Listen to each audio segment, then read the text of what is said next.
प्रधानमंत्री मोदी के नेतृत्व में किए गए ऐतिहासिक जीएसटी सुधारों का छत्तीसगढ़ भाजपा के प्रदेश प्रवक्ता अमित चिमनानी ने स्वागत किया है। उन्होंने प्रेस कॉन्फ्रेंस में कहा कि भारत की कर प्रणाली को ये निर्णय आमजन के उद्योग व्यापार के लिए और अधिक सरल प्रोत्साहनकारी बनाएगा।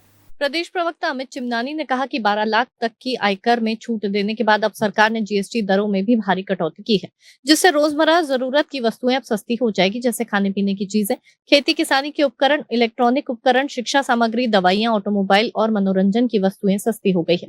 साथ ही टैक्स दर कई आवश्यक वस्तुओं पर शून्य कर दी गई है। इसका नागरिकों के जीवन में सीधा लाभ मिलेगा, उद्योग व्यापार को मिलेगी नई ऊर्जा। उन्होंने कहा कि ये प्रावधान पीएम मोदी ने नवरात्रि पर्व से लागू होने वाले ईज ऑफ लिविंग और ईज ऑफ डूइंग बिजनेस की संकल्पना को साकार करेगा। इससे देश की अर्थव्यवस्था को आर्थिक गति मिलेगी और साथ ही उद्योग व्यापार को भी नई ऊर्जा प्राप्त होगी। 2% लागत कम हो गई। उसके अलावा डेकोरेशन की वस्तुओं में 10% की कटौती, टीवी लगाएंगे, फ्रिज लगाएंगे, रेफ्रिजरेटर जरूर लेंगे। ये एक आम आदमी भी करता है दोस्तों।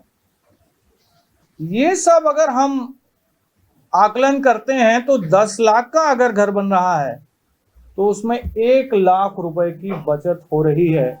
एक आम आदमी के लिए यह बचत बहुत बड़ी बचत है। 4 दरों के होने की वजह से कई विवाद ऐसे चल रहे थे कि कुछ वस्तुओं में 18% लगेगा कि 12 लगेगा कि 28 लगेगा। इसको लेकर के विवाद की स्थिति बनी रहती थी। बहुत सारे केसेस कोर्ट्स में भी अभी पेंडिंग है।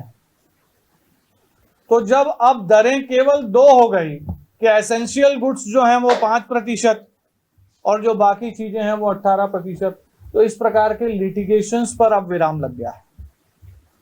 इसके साथ अच्छी चीज और इंट्रोड्यूस की गई है कि हर प्रदेश में जीएसटी के विवादों के निपटारे के लिए एक ट्रिब्यूनल खोला जाना है। छत्तीसगढ़ की राजधानी रायपुर में भी इसका काम चल रहा है।